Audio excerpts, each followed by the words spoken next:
As far as aesthetics go, Hugtto Precure is the prettiest season we've had so far. From the character design to the aesthetic, everything has a soft and flowing feeling.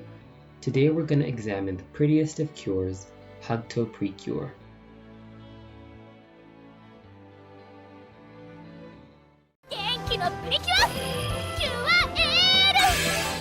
Cure Yell is based on cheerleaders and it shows. She's got pom-pom bracelets and pom-pom socks, which add pops of color to her arms and legs. Really smart placement for a show with fight scenes. Overall, the tiny accents make her design uniquely hers. There's the teal at the waist and the yellow pom-poms and even green earrings. I love her pastel hair with its deep red ribbons and daisies. When paired with a back ribbon, her design has a lot of colorful, moving elements that flow greatly in animation. It's choices like these that make Hugtto the prettiest season to watch. Now Yell's transformation is our first look at the glory that is the Hugtto transformations. The pre-heart is a simple enough toy, and it forms a heart organically. The cute gems they use to transform have really pretty detail as well. Now onto the scene itself. There's orange daisies in the background at the beginning, before we fade into a world of pearl lights and ornate heart patterns. This keeps the background fairly busy, but I think it looks really nice. I love the way the dress forms as well as the fact that she cheers while announcing herself. The final pose puts those details to good use as they gain a more painted look, framing our cure in the spotlight. This is the golden standard for me. Precure has done a lot since, but nothing has really had the same impact as the Hugtto transformations. To purify foes, Hana cheers and forms a heart, while hopeful music plays in the background. The firing shot has impact as we're shown 3 different angles with a boom sound effect. It's a simple heart attack, but it manages to stand out regardless. In her human form, she wears a crop top over a blouse and a ruffled skirt. It's a little much, but it makes sense since she's trying to come off as a stylish, mature lady. I think the cutest decision was to give her asymmetrical bangs. It's just a unique look that gives her some character. Her pink outfits always look great, and it's cool that her palette swaps between forms. As a human, she's got deep, saturated hair and pastel clothes, but as a cure, her hair becomes cute, and it's a nice contrast between the two. Lastly, we get to see Hana as an adult, and I think it's amazing she chose to keep the lopsided bangs. Good for her. We do get to see the other cures as adults, but I'm not going to talk about them, so don't wait on it. Looking at the betas, Yell started off with a lot more flowers. There's a lot of flower themes in this, and maybe that's just because plants are a great way to symbolize time to children. But anyway, she's got flowers on her wrists and shoes, so she may have been based on something else entirely. The Hugtto designs are thematically tied to the character's wants, so I wonder what this Hana would have been like.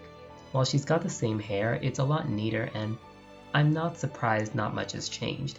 One thing I'm glad they did remove though was the trail of beads. These look like an absolute nightmare to animate. Between the makeup, detail, and trailing beads, these are probably the most elegant designs we've ever seen. Overall, I feel Yell's design is a great amalgam of all her character traits.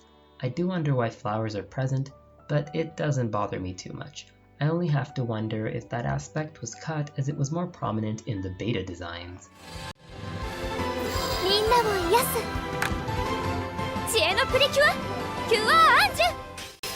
Cure Ange is, well, an angel.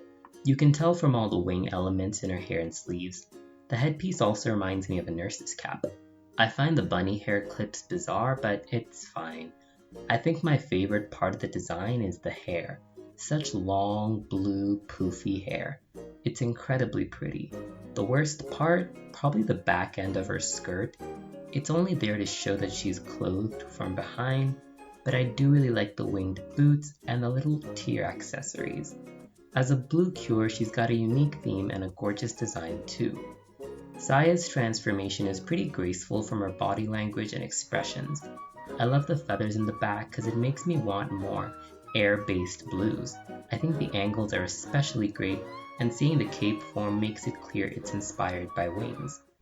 Heart Feather is another heart attack, but I love that it's a shield, and the feathers forming remind me of a hurricane. As a human, she wears blue, but still keeps the sash she has in Precure form. She's always in long dresses, which keeps her silhouette consistent and suits her personality. Cure Ange's prototype leans fully into the angel theme. The long wavy hair and veil are gorgeous to look at. She looks like an angelic bride. I think the dangling hair buns are much better here. The bunny shape never made too much sense to me. However, the wing elements are really prominent here and make it look a bit busy. This is a pretty design, but it would be a nightmare to animate. Despite this, I would love to see a colored version of this beta design. Cure Ange's second prototype still has the veil, but tones down the wings and uses diamonds on the boots. I think diamonds on blue Cures are kind of overused, so I'm glad they didn't go with this route. The skirt does look a lot more natural though, and it's a shame that they changed that. I think the final hair choice is way more impactful than whatever this is. Overall, we lost a little in the betas, but we did gain a lot.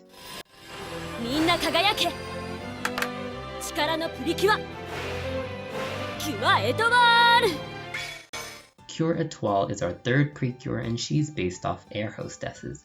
The use of blue and orange is unique and gives her a distinct palette. The yellow shawl with white tails is such a smart allusion to airplanes without looking goofy. I think the poofy skirt makes her leg look a lot longer, which we'll speculate on later. I think the worst part for me is the unambitious star on the waist. It's a bizarre choice that I can't see elevating anything. Lastly, I think it's cool that her silhouette forms a big arrow pointing upwards. It kinda looks like a plane taking off to me. In her civilian form, Omare has a cute bob cut with a curl sticking out. The outfits always show off her legs, which might be an allusion to her ice skating.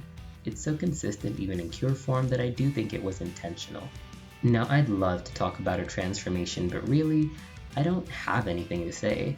Unique pose, I guess. The attack, however, pretty gorgeous. What an aggressive punch. I love when the girls are just allowed to hit stuff.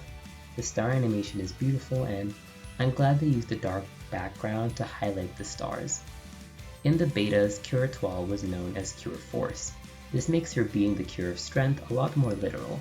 The stewardess hat and tails are present, but this design kinda reminds me of Dudu. Her second design adds these gorgeous curls in her hair with lovely strands covering her face. The skirt's a bit boring given everything, but overall the hair here is perfection. The final beta is much closer to the canon design, with the only difference being that she has 2 curly tails instead of 1. Now that we've got all 3, let's examine them as a team. As a group, they've got the general theme of flight. Ange and Etoile are more direct, being an angel and air hostess, but yells in her name since it's pronounced like ale, or whatever that French word is. Aesthetically, the 3 also play with the classic palettes, since Yell has teal, Ange has white, and Etoile has blue. It gives a fresh spin to these classic colors. Once again, Kira Kira really opened the gates for more diverse Cure designs, and that really shines here. Before we move on, I'd love to address Hugtto, the main mascot this season. I think she's fine, but I'm mostly here to talk about Cure Tomorrow. Cure Tomorrow is a pink cure with no concrete theme, but rather having all the elements they could stick on her. Much like Cure Infinity, it just takes a bunch of stuff that pre-cure designs usually have and creates a dress from that. Giant ponytail and giant white tail are a bit much, but I do like the similarity she has to Yell's design, as canonically that would be her mother.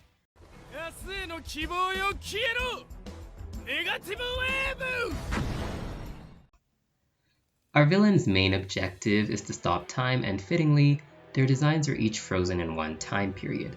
First up, we've got Charlotte. Charlotte seems to be inspired by the man-gal fashion style, which is basically a male gyaru to my understanding. The blonde hair even matches. Given his clothing and later social media career, Charlotte is based on the modern era. His flashy personality is alluded to by his name, even with the gold chain. I appreciate his look, and I think yellow looks great on dark skin. He wasn't around too long, and his design is kind of meh, he's just wearing casual clothes, but, you know, great way to capture the times with him being an influencer.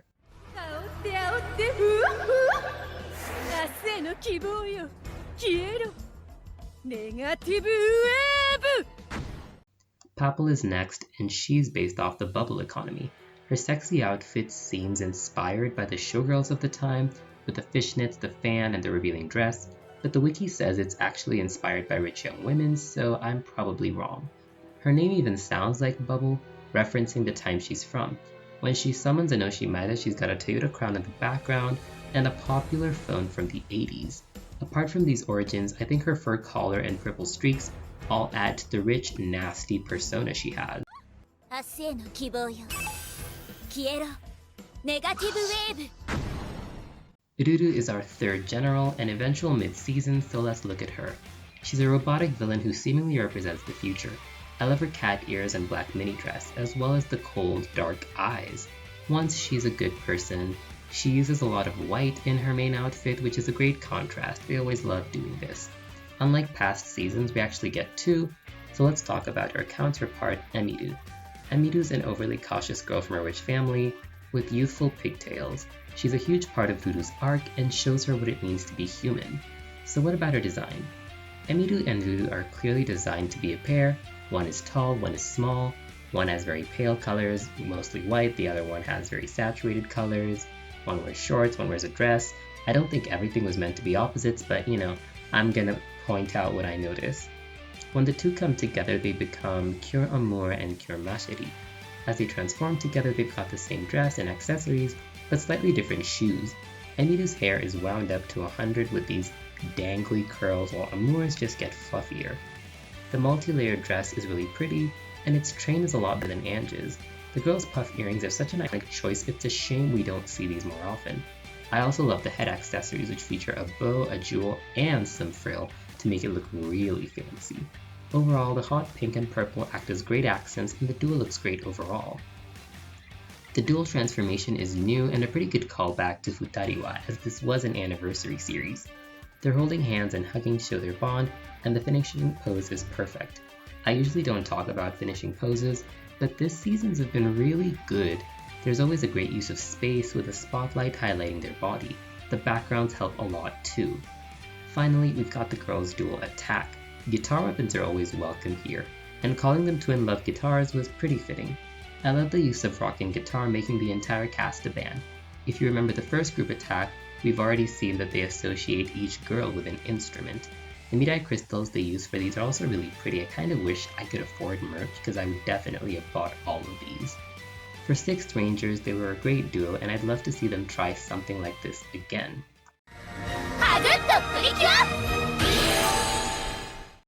Now, the arrival of these two introduces a slight problem, which is the team has been criticized for not looking put together. I understand where this is coming from, and in my opinion, Ange and Etoile are meant to resemble each other, while the Sixth Rangers are meant to be a pair. This leaves Yell feeling left out, and as a result, it feels like three different teams put together. But I still think they do look similar enough to justify being in the same team. Let's start with the similarities. Ange and Etoile both feature a cape and hair, which allow their silhouettes to be kinda similar. Etoile widens further from the skirt, but if I put the two of them next to each other, you can kinda see the similarities. They even have the blue sash and similar wrist accessories. Yell stands out the most in this trio, which I feel is good thematically, but I do understand why people have felt that she feels out of place. With Macherie's inclusion, it feels like they gave away her color palette, so it's a shame that being pink didn't really help her stand out. The hot pink Macherie uses kind of leaves Yell feeling like a really misplaced character, especially since she's the lead. This makes a lot of sense, but I don't know, I kind of like that Ange and Etoile match and then the Sixth Rangers match, while Hana has to be the normal one. I think it makes a lot of sense given what the story was going for.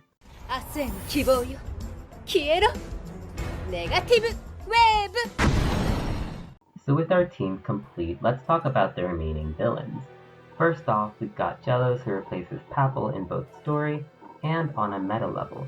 Jealous represents the lost decade, which follows Papal's bubble economy. She may be based off Chiemi Blauson, a real-life comedian, but this is wiki trivia, so I'm really not sure. I love her stylish outfits, as well as the palm she carries herself with.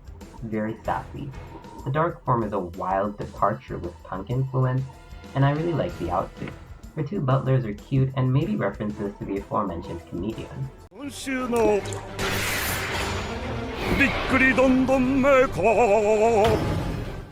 Dr. Tram is Dudu's father and fittingly represents the Iron Revolution. He's got a steampunk-inspired design and uses a robot to summon Oshimaida. I love his wide coattails, which add personality, and I think he's got a great design overall. Lastly, we've got Daigon, who doesn't really get to shine. He represents the baby boom, and that's all I have to say. 明日への希望よ消えろネガティブウェーブ The final three characters here are all part of the hamster future race, so I'm placing them together. As far as designs go, Harry's the most basic, but he fits his role of the Ikemen of the season. Listel is a little better with a stern look and a tall imposing figure.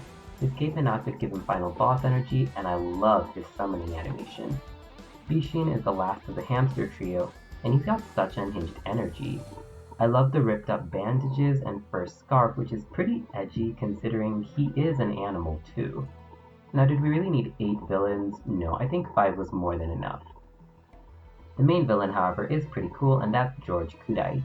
He's our final villain and spends the first half just wandering around as a disheveled man who follows Hana in a pretty creepy way. It turns out he's Hana's future husband, as well as the president of Kyasu. George's hair is messy and depressing, which is pretty fitting for the timeline he's from.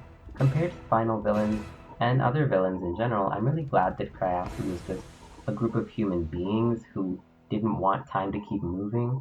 It's a very relatable thing, and I hope we see more human villains in the future.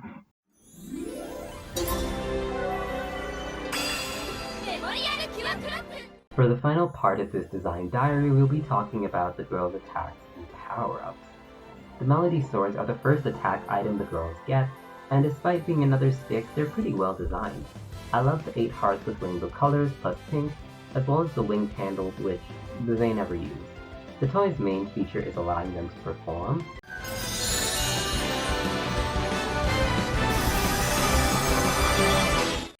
The musical theming starts here with Yell's tack acting as a conductor's baton, Etoile playing the flute, and Ange playing the harp. It's a pretty standard attack that's really enhanced by the music. What inspires me about Hugtto is that they had so many different themes going on, from time to wedding influences to careers to even giving the girls an instrument to match them. I think it makes it feel very holistic because while this design diary isn't as long, I think that there's a lot more quality packed in and a lot more inspiration for everything. The Melody Swords also give the girls new sub-attacks which offer unique projectiles. Amour and Macherie get their own sub-attacks which use hearts, and the main thing I like about those is the stark black background. The way it pops with colors as they launch is pretty. Once the team's all gathered, we get our power-up form. The cheerful styles. They all gain a veil and their design just gets bigger. The best example of this is Yell, who gets longer hair and a light pink cape over her skirt. It's simple but effective. Ange's skirt gets feathery and Etoile's outfit gets so big, it grows sleeves and starts drooping everywhere. I think the worst offenders are definitely Ange and Macherie. More skirt and Macherie's hair looks so unnatural in this, it's almost comical. I think the best way It's almost comical. I think the best would have to be a tie between Yell and Etoile. Ange's design was already big and graceful, so adding these elements doesn't really do much for me. I think it's just fine. The girls gain these forms of memorial pure cloth while performing their cheerful attack. The spinning shot with the hearts is cool and epic, as the music turns whimsical for the transformation. I'm glad every girl got some transformation footage, much like the princess forms. The arm swing is such an active motion, it's just very fun to watch with all of them charging it up. The attack is pretty epic, lively, and fun. With the Mirai pre-brace, they get their second group attack, Mina de Tomorrow. It's a powerful attack that calls upon Mother Heart. The musical theming returns as the girls chant along their corresponding instrument.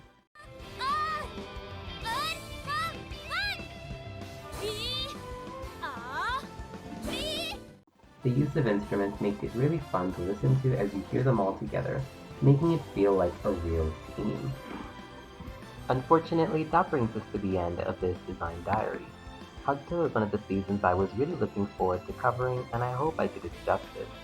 I may not have covered all of the pre-tier forms you see in the finale, but I really do like this season, and I hope that was conveyed. If you enjoyed this, be sure to stick around, subscribe, and let me know what designs you liked from this season. With that said, I'll see you guys next time.